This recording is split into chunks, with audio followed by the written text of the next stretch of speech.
আমি সর্বপ্রথম ভারতীয় জনতা পার্টির কেন্দ্রীয় নেতৃত্ব, শীর্ষ নেতৃত্ব যারা রয়েছেন এবং রাজ্য নেতৃত্ব সকলকে অনেক অনেক ধন্যবাদ জানাবো যে বাগদা বিধানসভায় বিজেপির প্রার্থী হিসাবে আমাকে নির্বাচিত করেছেন। দেখুন, এর আগে আমি মতুয়াদের জন্য বাগদায় বিভিন্ন জায়গায় এমনি গিয়েছি, বা আমার নিজস্ব যে সংগঠন আছে তার মধ্যে দিয়ে আমার বাগদায় বহুতবার যাওয়া আসা এবং সংযোগ আছে। এবং তার পাশাপাশি যেটা বলবো যে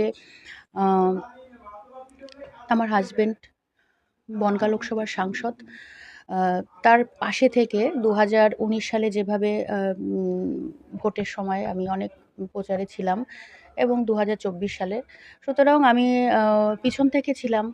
এখন আমাকে ভারতীয় জনতা পার্টি মনে করেছে যে নির্বাচনে